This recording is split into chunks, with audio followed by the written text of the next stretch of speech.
So to start with, thanks for coming back on the podcast again. I appreciate it. And just now, before we hit record, we were talking, for people to get context, we were talking about tiny home communities and robotaxi and having a hybrid work from home, work from the office kind of thing. You know, I've got a couple of friends of mine that work for Apple, and they do the bus commute from one of them from San Francisco in, one of them does it from Santa Cruz into Cupertino, and they both start their workday when they get on the bus. Yes. Here's the downside to that. They're both working 10+ hour days because the commute to get home is more than an hour. And I don't know, in the grand scheme of the world, if that's the best thing for their ability to focus, their mental health, all that stuff. You know, it's yeah. I look at the other way, Bill, right? I look at the other way, that if I can build a tiny home community 2.5 hours out, right? 2 hours out, 1.5 hours out, right? Yep.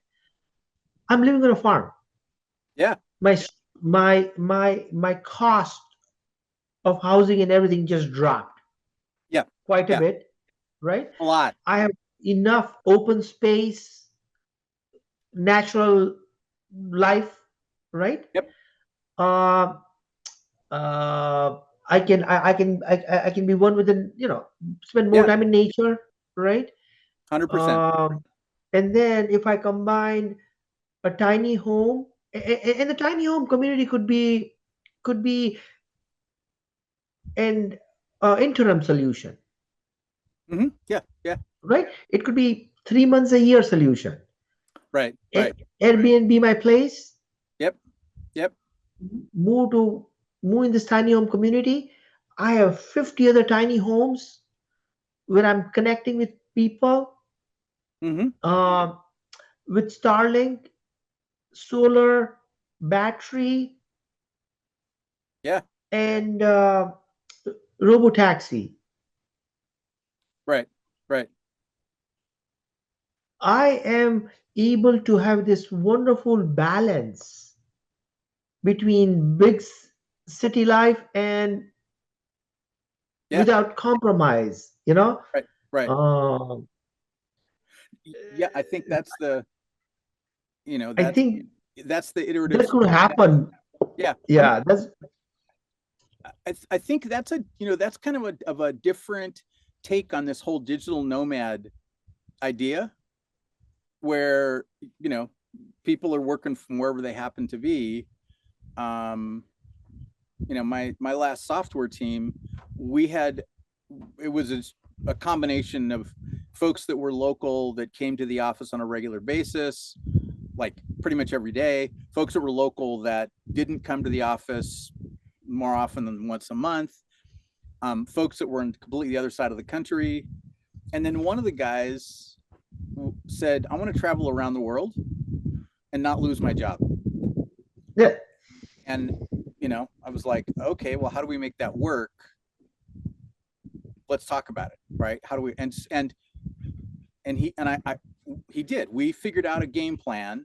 I got the approval from the executives, and he made all the mandatory meetings, got all his work done well ahead of schedule. You know, he was very, very smart in his responsibility level around doing that job, but he literally went around the world. And the only time he didn't make a meeting was when he told us in advance, like, I'm going to be on an airplane then. Right. And otherwise, you know, we never knew where he was. Exactly. You know? Yeah. And you know, the first question in the meeting was, where is Dan today? You know, what's the time zone? What part of the world you in? What does it look like outside? You know, we want a 5-minute travel update. Yes. You know, and it worked. Yeah. So I think from a, can you do it? Absolutely. Right. I think the other part of the challenge is making sure people are super responsible about getting their stuff done. Yeah. I think Yeah, that's, yeah. yeah, Yeah, so as a matter of fact, I just sent out a note last night in the middle of the night, if you believe it or not, right? I told my team, I said that uh, the question of the subject of the email was, are we surviving or growing? And I said one of the rule of thumb KPI about surviving, or are we surviving or growing? I said one of the easiest rule of thumb is, are we spending 80% of our time on something that is important but not urgent? right. And if we are, then we are growing. Yep. If we're not spending 80% of our time on something that is important but not urgent, then we are surviving. Right. Right. Yeah. And So that's a really good, um, mental model or belief about the nature of work and how you've got it organized, um, and not waiting till the last minute. Yeah. the by the time it's due, it's already overdue. Right. Right. Yeah. That's the Yeah. that's the and to repeat, I tell my team that there are three kind of vendors out there. Vendor one is you tell them twice to get it done once. Vendor two, they're super responsive. You just tell them once, but they will be super responsive, but you tell them once. And the vendor three, third kind, is they're two steps ahead of you. Right. Right. Yeah. So Yeah. we are in that zone where we are two steps ahead of the client at all times. And I feel like that's the foundation of word of mouth advertising, Right. Right.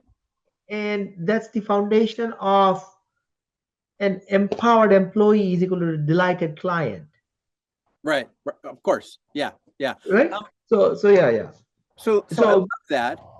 What kind of systems do you have in place to have that be a consistent process? oh my God, so I started the journey of that system, believe it or not, 12 years ago. Oh, I All right. totally believe it. Yeah. So when I started, I thought I'll be done within 3 months, 6 months, right? So one day I was sitting in my office, and back then I had like two giant whiteboards, and I just went at it, right? I went, did a sketch of everything I need to stay on top of to manage an end-to-end software engineering engagement. So my business, my passion is not as much as handing out consultants and timesheet, but really practicing the art of software engineering.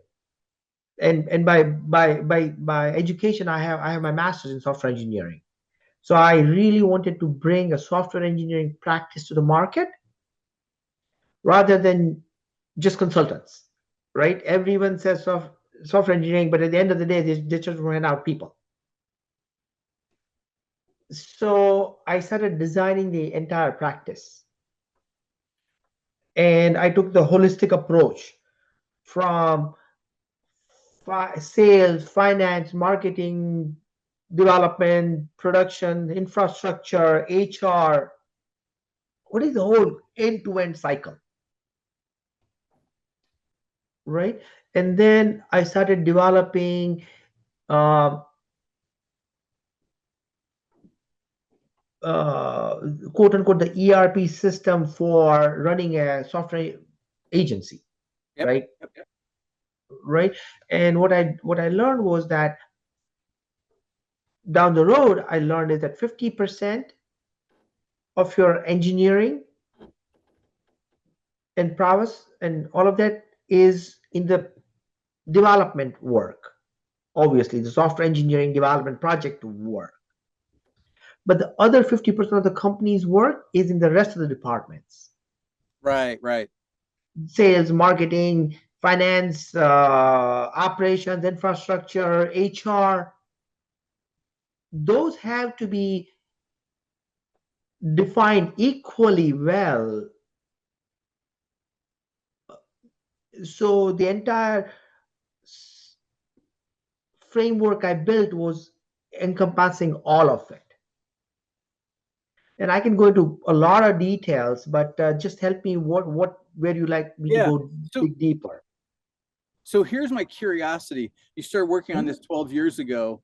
What were the things that, like when you started in your technology career, what were some of the hurdles you had to get over and the lessons learned that fast forward to 12 years ago, you know, from the beginning, like what was it that had you able to look at the world that way 12 years ago? What were you doing when you were 20 that that gave you the background? So I was fortunate enough somehow in my life that three capabilities came to intersected for me, right? One was I was able to, I would consider myself to be a good storyteller, I would say. Okay. Yep. So I was good at the communication, the sales, and the marketing piece, so to speak, right? My background, I would say, and once again, I'm just uh, theorizing some of this piece with you, but my background with my, especially from my mom, right? My mom was very process oriented person naturally, Mm, so I always inherited that love and the and the value of a process. nice. And and then I had the fortunate enough to be part of the software engineering domain. Hmm.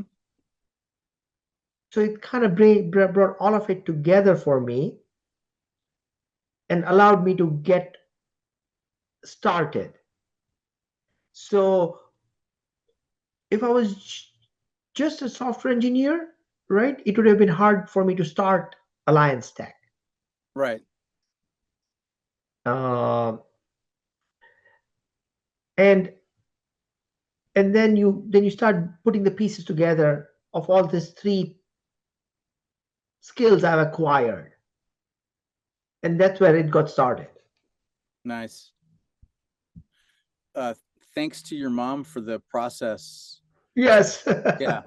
That's a real gift because and especially that you have the awareness to recognize that, you know, is that, oh, my mom gave me this superpower, Yes. role modeling, you know, like, and I think I don't think we appreciate that enough in the process of thinking through like how we do things well, of who our Yes. role models were and what we learned from them. Um, and like my dad has got, you know, he had a really high level of risk tolerance, Yes. and he cared more about experimenting than he did about the outcome. You know, it was Yes. very uh, scientific methodology kind of thought process. And you know, he was always like, experiment. You know, it's not going to kill you. Be in the game. Don't worry about winning the game. And so Yes. I think that was one of those pieces that was really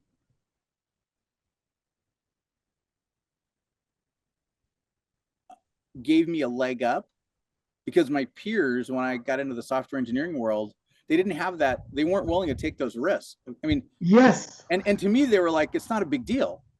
You know, Right. I would look at it and go, it's a really small risk because I had a lot of practice. And they Yes. look at it with no practice and be like, no, I can't do that. You know, I was like, That's a yeah, wonderful point. We all inherit something, right. right? But if we are able to recognize it, Yeah. it will go a long way in your career. And and here's one other thing, right? A lot of the people who are working at corporations, right? What you have to recognize is that a big part of them is not, they don't enjoy taking the risk, Right. right? And you should recognize that and not sort of force upon them. Right. So you need to decipher between the risk takers and non-risk takers. Mm-hmm. And you to present yourself, you need to know who on your team are the risk takers and who are not, and make sure the responsibilities goes accordingly. Right. Right. If we don't want a risk taker in the QA team, and we don't want a QA person to be doing the POCs. Right. Right. Yep. Right. In the R&D team, right? So we that is a very crucial piece of when you're assembling your software engineering team. Mm-hmm. Is that especially in the software engineering, because when you're doing a software engineering team, the fundamental difference between a software in the software engineering world is in all other trades, you almost have a finite outcome of a given situation. Right. Right. If you are building a sunroom, right, Mm-hmm. there's the finite scenarios Right. that you Right. that you have to manage.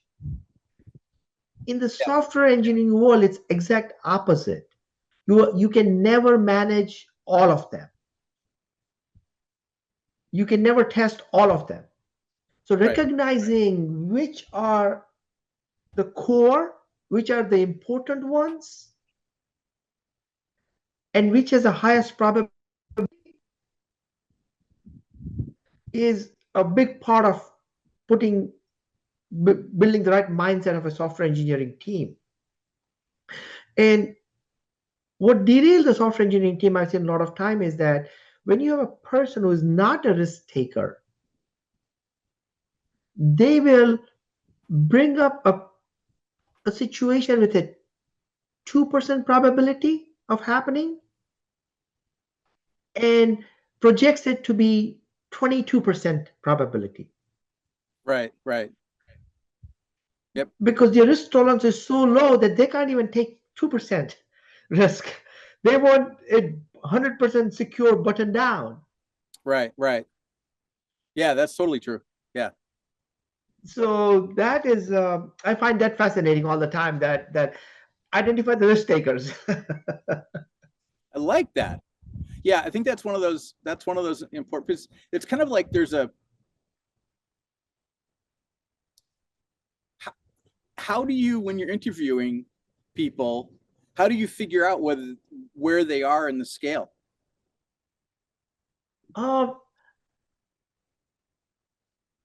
You don't technically, right? till you start working with them. To be perfectly honest, the finding, it's for me, hiring people, right? It's the best analogy I can think of is walking to the mall and buying a shirt or a clothing piece, right? You're not really always sure which event or party or which shoes or Got it. pants you will wear it with. If you see value in it, you know you will that will fit somewhere. Right. Right. Yeah. And my wife is on the other side of the equation. She likes to do the entire outfit scenario at the same time, and that's a different. So usually what I found is that the storytellers, they are the more of the risk takers, right? And the and the and the people who are very on the precise side, right? They're they're on the less of the risk takers. The more Right. precise they are in their communication, so on and so forth, is how I gauge. between them. I like that. I like that idea that storytellers, because usually storytellers have stories about taking risks. Yes. Somehow or other, somewhere or other. Yeah. Yeah. Yeah, I think the storytellers have a higher tolerance for risk. Yeah. That's interesting. Okay. I'm going to borrow that strategy in the future. Of course. I like it. Yeah. That's a good model. Yeah. People should, Yes. in the interview process, figure out who's the storyteller. And yeah. Yeah. Exactly. Clever. Exactly. I like that. What kind of challenges have you run into leading software teams? How much time do we have? so, Listen, so you can tell whatever story you want. Okay, we're total or multiple stories. I'm willing to yeah, take yeah, the yeah, risk to hear the story. yeah, yeah. So, what I would say, right? What I would say is that um, the and I'm just trying to find the right point, right? Sure. Right? Uh, the basic problem for me was, will you be able to? The basic problem is, I always felt like anyone can do anything. Was my belief. But what I realize is not everyone wants to do everything. Right. Exactly. Yeah. That's what I learned the hardest way. Right. Right? Not Yeah. anyone will be able to do everything, but so there's more than one motivation. Mm-hmm. There's more than one driver of what motivates people. And I really believe that when you're putting a team together, understand those motivation. It will make a world of a difference. It's There's more than one motivation. When I realized that, it changed my whole approach.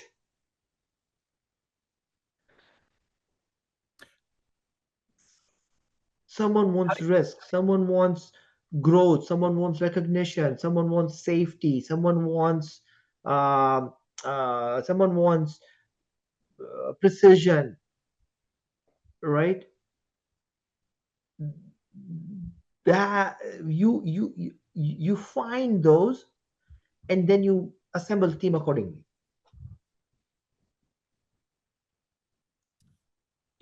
Yeah. It's so.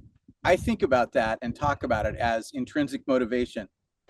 Yes, Yeah. What is it internally that drives you, and how can I help you get more of that as you're going forward? exactly. Yeah. And In, in the end of the day, what I believe, I really believe that people are only focused on three things, right? They want uh, they want security, right? They want uh, safety, security, and status, right? So not even say. So I'm looking liking the word. They want their. Uh, Give me a second. I'm sorry. Um, it's okay.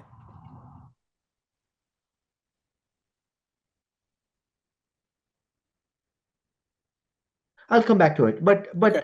the security and the security and the status are two major motivation, right? And you have to pinpoint those, right? So if someone wants is driven and growth driven, you don't want to put them in a non-customer facing role, Right. because they're looking for recognition Yeah. Yeah. subconsciously, right? And there are other people who are just looking for that steadiness, Right. Right. Yep. and you want to put them as a BA, right? So on and so forth.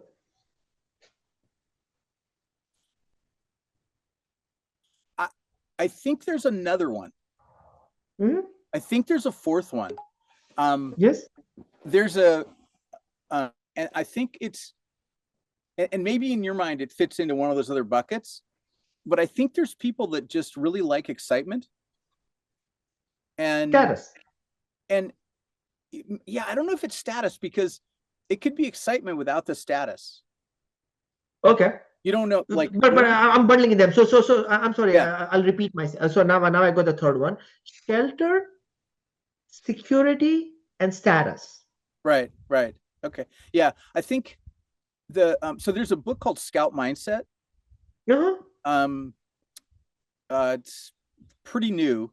It's psychological research, and it's people who it's a small portion of the population, but they're the ones that go off and have crazy adventures over and over and over and over again. Yes. And a lot of them you've never heard of, because they don't talk about it. Like they're not on Instagram, for example, right? They don't have anybody marketing what they're doing. Yes. And like, I got a friend of mine that I'm sure fits exactly in that bucket. He dropped out of high school, self-taught coder. I gave him his first tech job. He went off and ultimately has built a whole bunch of cool stuff. Financially has done quite well for himself. But he's always looking for what's the next, like, I would, and nobody knows who he is, right? Like, other than the people that work for him. Yes. Or, back when he was still looking for VC funds, Mhm. the folks that were funding his work. But yeah, he's definitely that adventure driven. And I'm sure he feels like he has a lot of status in his own head. I'm sure. Yes. I'm sure he's very happy about the adventures he's had. But you don't know who he is. Right. Yeah. Exactly. Yeah. So 100%. I think there's another bucket where we sits in between the security and the status. Somewhere in between that, the adventure portion of it. But and once again, I do recognize that I don't always have the option to move people around as I would like to. But when I'm hiring, I'm sort of looking in the back of my mind. I'm thinking, because when I'm doing the hiring, only 20-30% of my entire process is about their skills and experience. Right. Because we have Right. a very good team that will do a wonderful job of screening the right person. Yep. Yep. I am just looking in their story of their life,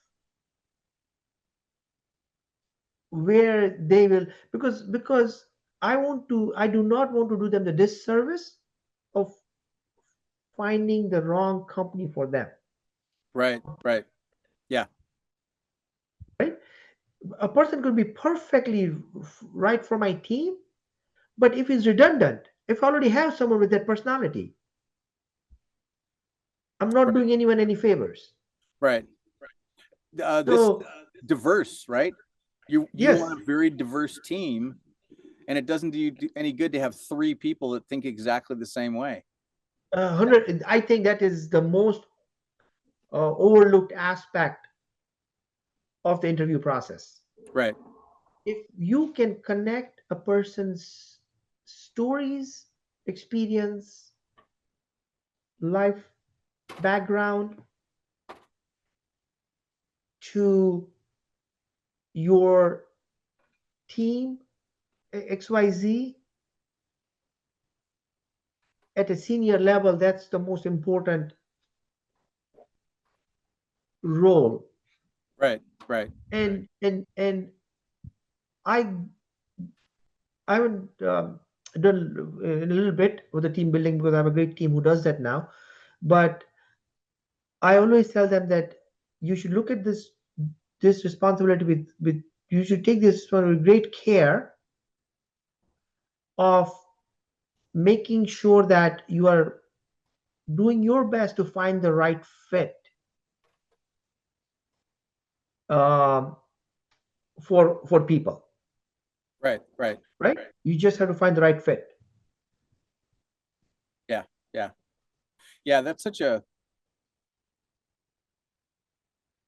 I think finding the team cultural fit is it's super important, and I don't think people talk about that enough in the recruiting process.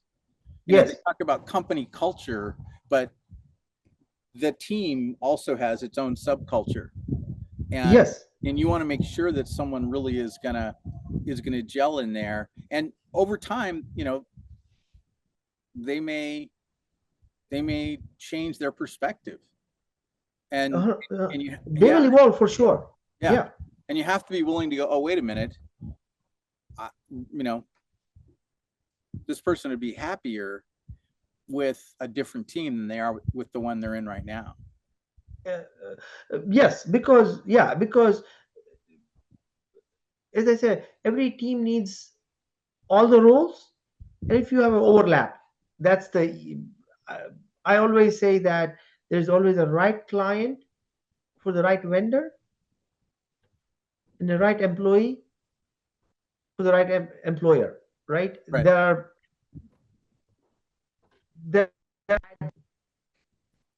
or what have you. It's just different, you know. Right. And you just Yeah. have to connect the right people. Yeah. Yeah. No, I like that, and I'm a little nervous that with companies focusing on AI for recruiting, that's going to get missed. Yeah, 100%. Yeah. And I'm kind of waiting. Like, what's interesting is I have, over the last couple of months, you know, I've been interviewing people that are executive levels running teams of teams, and the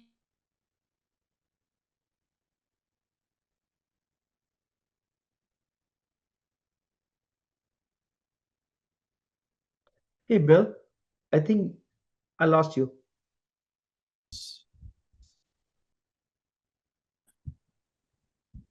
Hey, folks Bill. that are, Sorry, I lost you there. I lost you oh, there. I lost you when you said executive teams. yeah, Executive teams. Yeah. yeah. So the best AI story that I've heard has been um, a, a guy who uses AI to explain.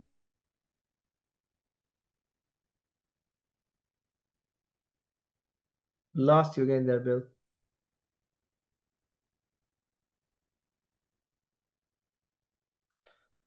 Oh my God.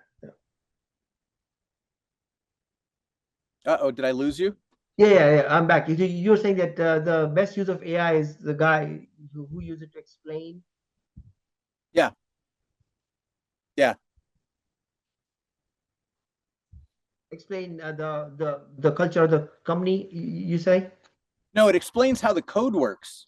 Okay. Yes. Yeah. So he'll give it a block of code and say, tell me in plain human English, what is this doing? Oh, beautiful. I love that. Yeah. Yes. And so he gets to understand it without being a coder himself. But every other executive that I've talked with has been pretty conservative. You know, everybody's done experiments with AI to help their software teams, and so far they're all kind of hesitant. That's probably the best way to put it. I feel like we are going to the Alexa moment with AI.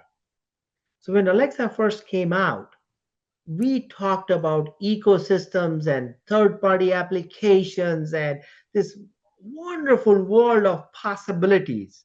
Right. And today it has been relegated to a timer, kitchen timer, and an alarm clock in my house. Right?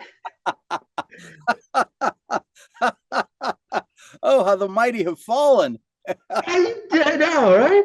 So, I feel the AI is a little bit of a different story, and I tell you what the different story is, right? We are investing in AI, right, as if it's a car. Mm. But what AI is a powerful engine. The engine is not going to take us from point A to point B. We still have to build the car around it. Ah, and the yes. roads around it. Yeah.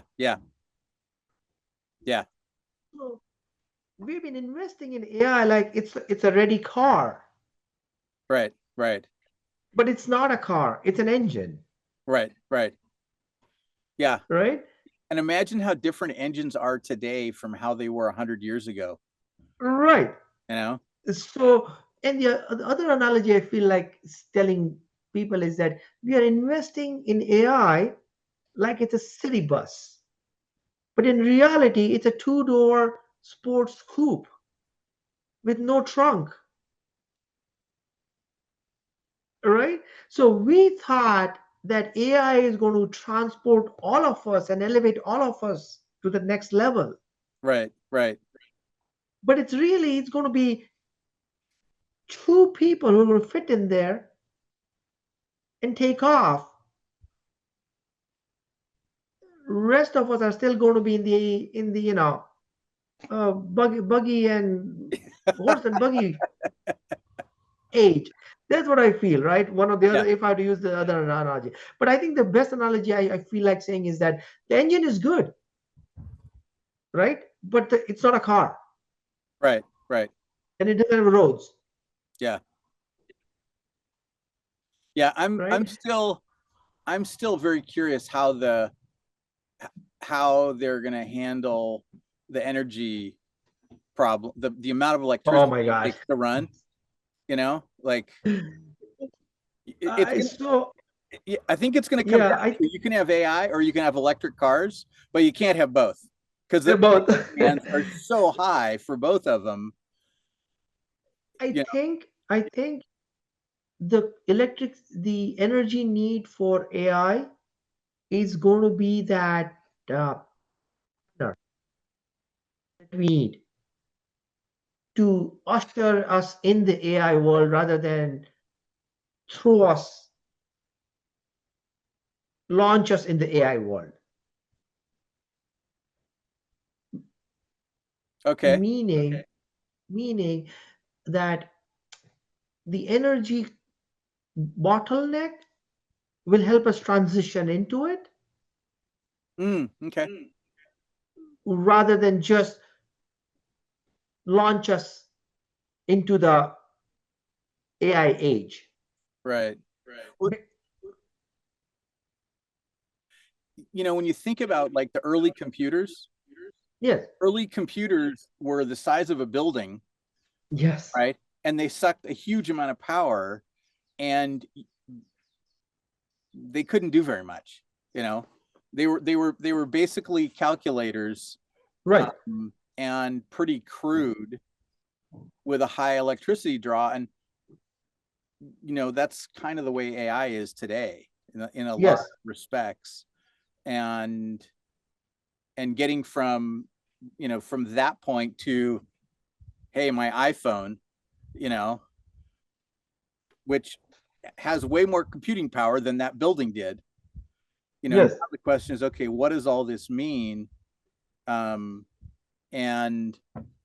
how do we leverage it? You know, and really, it's going to be, someone's going to have a serious breakthrough around energy and computation. So two things happened, right? Or one, actually one thing happened, right? Is the breakthrough in the sodium ion batteries, Okay. right? And that happened started about 18 months ago, I would say, right? Okay. Lithium ion, Right. we're getting sodium ion, and with that paired with solar,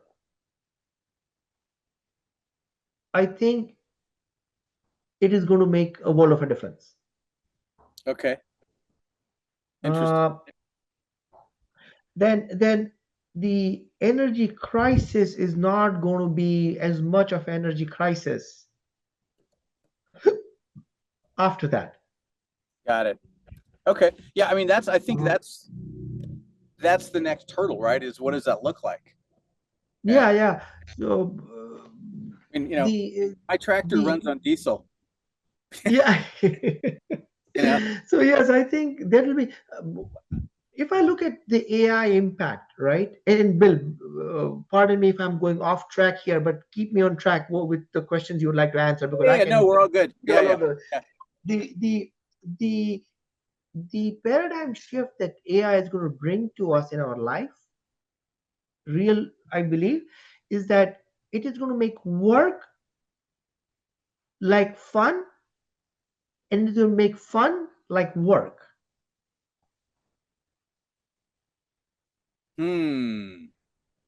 Say more about that. So I think our work is going to be indistinguishable from playing a video game. Okay. It's going to feel that much empowering, that much addictive, that much uh in engrossed. Interesting. I I can appreciate that for knowledge work, like coding, right? Yes. If you can, it's kind of like, as programming languages have gotten further and further away from writing binary, it's been easier and easier to bring to life the idea in your head, right, into code, into a product that's out there in the world. And I can see the possibility of AI making that a step change. Likewise, content creation. I'm already seeing AI augmented music. That's reasonably good. Yes. It's probably not going to break the top 10 anyway, Right. but it's good for a playlist. Yeah, 100%. Yeah, 100%. So I feel like today, right? I'll give you another example, right? I look at my bank. If I have two things in my hand, right? On Monday morning, if I have a copy of my bank statement, and if I have a copy of my golf score card from the last weekend, from Sunday's round, okay? Yeah. It is very easy for me to take my bank statement super seriously and laugh at my golf scorecard. All right. Yep. I think that importance is going to swap. Okay. I will admit that I have a potentially unhealthy amount of fun working here doing this stuff, right? There you go. Like and that's I would not have predicted this 10 years ago. There you go. Exactly. But also the visceral experience of doing manual labor, or like seeing the tiny cabin that we built. Yes. As unprofessional as some of the carpentry happens to be, it's still, hey, these hands, my partner's hands, our kids contributed to the building of this, right? That's what I'm really proud of, and to me, that's so what I say is that we are designed to create, not consume. Right. What we enjoy more is in what we create rather than what we consume. We have a myth that success is about consumption. It's not. Right. It's about creation. Right. You will get bored out of a yacht faster than you would imagine. Trust me. Like, I believe that. Okay. Yeah. You will never get bored out of building a company after company. Right. But if you were, for example, if I was given a choice of having this $100 million yacht and tour the world, but with one condition, that I cannot work at all. Right. I cannot create a company. I cannot start anything new. I cannot advise anything. I cannot start something new or do something. I will not take it. I know for sure, 100%, I will not touch that offer. Right. No, and that's awesome. I think that's the mark of a serious entrepreneur. And what I feel is, I'm not, the only difference between me and others is that I sort of have figured out that others will be on that yacht for 4 months before they figure it out. Right. Yeah. But we all have a common need that we all will be tired of that experience very quickly. It will get old pretty soon. Yeah. No. So yeah. And I think go. No, sorry. So all I'm saying is that what we are really designed to do is to constantly do optimization problems. So what I tell my son is that the size of the optimizer doesn't matter. Just constantly play the optimization game. Right. If you, from running the errands to finding the perfect flight, to designing the perfect vacation, to having the perfect strategy at work, everything is an optimization problem. Playing golf is an optimization problem. Right? You're just trying to find the variables, managing the variables, right? Yep. Yeah. So I think we are wired. Our brain needs the optimization challenge at all times. Right. Yeah. And if we have that is what we are really looking for. And what I say is that all problems in the world starts when we stop evolving. Oh, interesting. Yeah. The rate of evolution is where everything gets solved. Because I feel like the world is evolving at a certain rate. Collectively. You as an individual, you have to at the least keep at par with that evolution.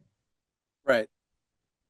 If you get swept in that movement in evolution, if you get, think of it as a wave coming behind you, right? Hmm. And you have to just keep up with it.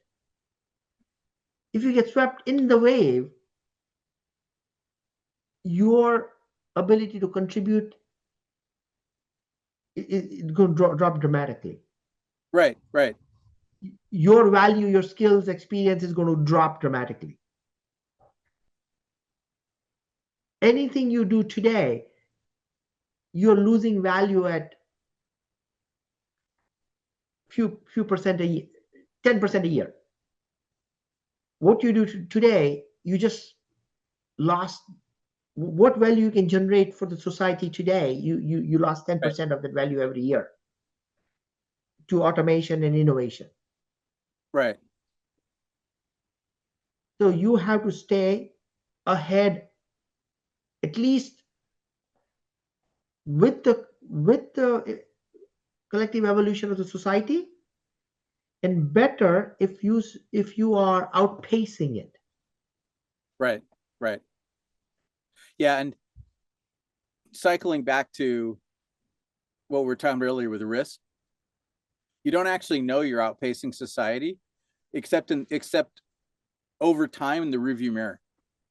Yes. That's one of those uncomfortable realities, is you don't really know. And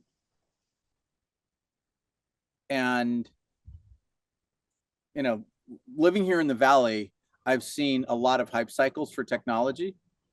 Yes. And there's a lot of things that, have come out and people have been like, this is going to be the next big thing, right? Yes. And today, if I mention it, you'll be like, what are you talking about? Right? Yes. Yes, exactly. So one of the examples, there was this thing that came out called the QCat. Have you ever heard of it? No. Right. Exactly. So yes. QCat, we went to a conference in San Francisco at the it might have been the Macworld Expo, maybe. It was a big conference, right? Tons of people there. And they were giving out these things. Everybody that came to the conference got one, right? If you were registered, you got one. And we were registered, so we were actually one of the vendors that was there. And it was a barcode reader that was wired that ran to your computer. Now, and and it was this starting point of, here's all the things you can do with barcodes, right? Yes. Before QR codes even existed. The problem was laptops hadn't really been invented yet, right? Portable computers were luggables, and they still weighed 25 pounds. And so, it was, and nobody wanted to have it attached to their, nobody really had a good use for it. The desktop machine, it was all about portability. And so it was like all kinds of media. It was on the cover of magazines. There was all this stuff. The head of it was shaped like a cat. Super cute, right? Yes. They've disappeared. You don't even remember them, right? And even technically, yeah. And there's been so many of those that I'm a little hesitant now when people are like, the next big thing. I'm like, is this another QCat? Yes. And most, and you have to have been in the Valley for 25 years to even get the reference, Yes. Kind of like, oh God, what was the name of the company? The first company that did grocery delivery. Yes. Oh yeah. I remember. They had their own. I also remember Petco. And Pets.com, right? Sorry, Pets.com too, right? The other one, yeah. Yeah. The grocery one was like, everybody was like, they're going to change the world.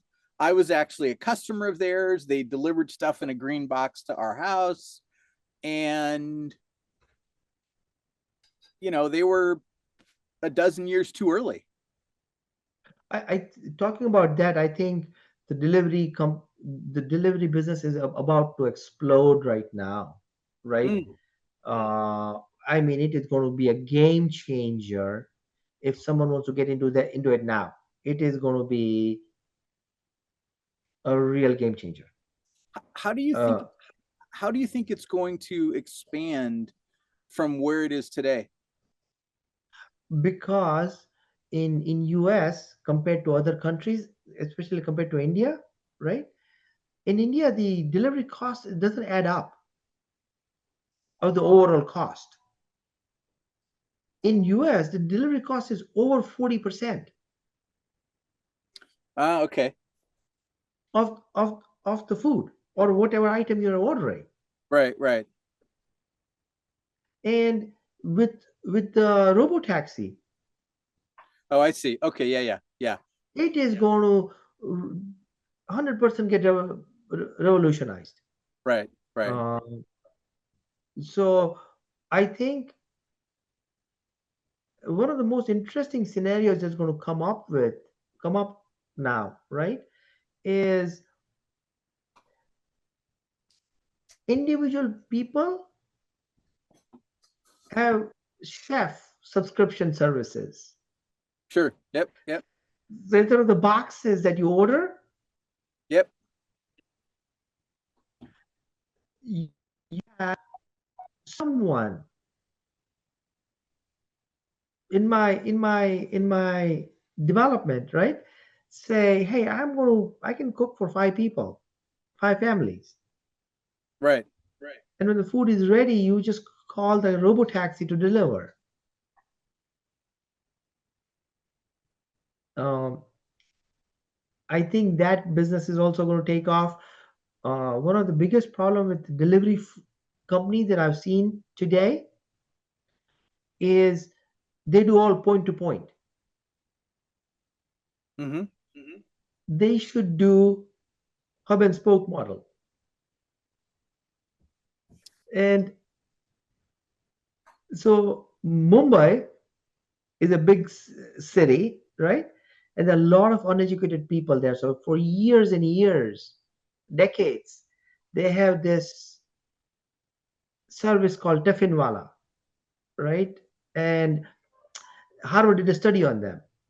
So they had this hub and spoke model where someone will come to your house, pick up your lunch box, and deliver to anywhere in Mumbai for a very cost effective way. So by the time your lunchtime is there at your office, you get your meal. Mm. And Harvard did a study on that because it was so efficient, done by uneducated people, Sure. and they would do millions of lunch boxes without skipping a beat. Is So this is just of a sidetrack yeah. that today the biggest problem with food delivery is it's all point to point. Right, right, So what they should do is every restaurant that participates should be the hub, right. and then the last mile is covered from the closest restaurant that you have. Yeah, that's kind of the that's kind there's a business that's they have them here in the Bay Area. I don't know, you know, nationally how big they are, but it's called local kitchens. And Okay. local kitchens is an outlet for um other brands. Like if in each location, I think they're franchised, but I'm not going to swear to it. They might all be owned.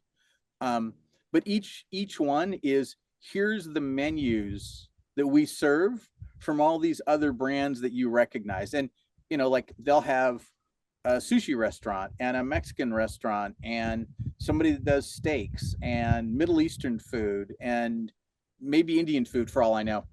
Right. But you know, there's like there's one in Cupertino, and less than 10 miles away, I know there's one in Los Gatos. And that's kind of what that model Yes, you're talking about. Yeah. because I think the most underserved market, or the most one of the unrecognized need that we have in the market today is the amount of planning and strategy Mm-hmm. that should be employed with every meal you have. Mm, Strategy, planning, and customization is seriously lacking today right. when it comes to our end-to-end food. Right. So one of the things I try to do is I try to plan my entire day's meal in the that morning. Oh, that makes sense. Even Yeah. that is hard. Yeah. Even that is hard. Um, Meal prep. so good, good, yeah, yeah. You need a chef. Yeah, yeah, exactly. So I think with the AI world, right? One of the biggest thing is we have to bring in more strategy, planning, Mm-hmm. and customization in our food, Right. Right. because we don't have a chef, right? The portions are wrong, the ingredients are wrong. Right. We don't use it. We trivialize the matter. Oh, I'm hungry. I'm going to eat something, right? Rather than uh, putting. So I think with the AI world, our meals and food will get a tremendous amount of planning. So that tiny house community that you want to build, right? One of Yes, one of the things it's going to have is a communal kitchen, there you go. right? And someone who's a dietitian is going to say, "Here's the menu for the next week," and different people from the community have to come and work in the kitchen every Yes, day to help with the food prep, the cooking, the delivery, the cleanup. 100%. And that also then also you have a dining room and you make sure that everybody talks to everybody else. It has to be a common dining room. And you yeah, 100%. 100%. and Yes. that way you've got the socialization and that sense of camaraderie and a shared experience. Yeah. I would love to build a tiny home community. It's a dream of mine. Got a hunk of land here. I know, that's what I'm telling you, Phil. Let's do it. and Yeah. and and the and the other opportunity, which is also staring right in our face, is that we can go rent rooftops on warehouses, rooftop space, put solar panels on them, and uh, take the battery storage. Sure. There's a bunch of that going on around here. Oh, really? Okay. Yeah. There's companies are putting up solar panels over parking lots. Yes. And there it's like Everywhere. But I think the sodium ion battery is a game changer. sure. Yeah. And Yeah. and that is going to give that push the industry needs, I believe. Is that in production right now? So BYD, no, sorry, CATL is saying that they're in production. Nice. Okay. Yeah, Cool. yeah. CATL is saying that they have it in production, and they have three different architectures for it. Um, Nice. yeah, and the cost saving they're talking about, I can't even repeat that number because people will think I'm crazy. They are saying that it's 70%, 80% cheaper than lithium ion. Wow. Well, so I side benefit of that is they probably don't burn, do they? No, no. In the last for 3 million miles. Yeah. th- th- The yeah. mileage I almost don't care about. I just am really tired of Teslas lighting on fire and Oh yeah, no, no, it will not. It put them will. Oh out. no, because You yeah, know. it will not. Um, And the cooling. Up here, when the mountain passes, right, that connect California to Nevada, every couple of months there'll be, because I follow the CHP posts on what's going on with the around here, right? Every month or two, there's either a trailer full of Teslas that catches on fire. Oh my God. Oh yeah, it's crazy, right? And they're like, we have to leave it in the middle of the road so we don't catch the forest on fire. They can't push it off, right? Or somebody wrecks a Tesla off the side of the road, it catches on fire, and it becomes, how do we make sure that we don't burn the forest down? And 100%. They're like, we don't care about the burning Tesla because we can't do anything with it. But right. all the woods around it, everybody's like, oh my God, dump water on all the trees and fire retardant. And if they can, drag the Tesla back onto the road again. It's just, it's like, oh my God, it's crazy. My partner and I have this running joke when we're driving, because you can see these burn patches on the road. Right? Oh, you can see where the car's burned up, right? Like, oh my God, it melts the pavement. And we're like, oh, someone smoked another Tesla over there. Or maybe it was a leaf, who knows? But it's just, it's super annoying.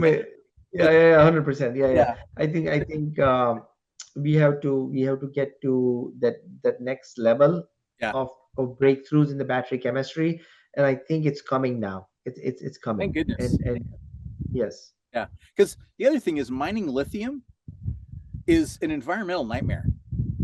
It's horrible, and it's yes. I'm a little appalled that we're doing that. Based on all my research, more than research of everything I looked into, they're pretty confident that the lithium ion era is over. Oh, good. So glad. I think, they're pretty confident that lithium is, based on everything. Once again, we don't know, right? But based on what we see, I think the lithium ion is at end of life, or it seems like it will take obviously a long time for that to happen. But at least there's the option, or the opportunity. That's good. I mean, I do like it in my Makita, but it's tiny, in comparison to what's out there in a Tesla, and it's just, it's nuts. So amazing. Cool. Amazing. This has been awesome. Thank you again. I'm looking at the time and going, oh my God, we've been. I know it's a little over an hour again. I hope I was able to stay on point. Yeah. I like having those organic conversations. Yes. Because I never know what's going to come out, and I didn't know about sodium ion batteries. So huge win. Thank you. And we'll have to go offline and talk about building that community of tiny cabins. And I'm going to send you the URL of those tiny homes. Sure. They come in a container, and you can buy it for like $30,000-$40,000. Nice. They're good. Okay, cool. Thank you. I appreciate that. Of course. Thank you again. Have a great day. And this has been cool. Thank you as always. Wonderful, Bill. Thank you so much. And if you need any editing or when you publish, just send me the URL if you get a chance to publish. No. Oh, it will. Yeah.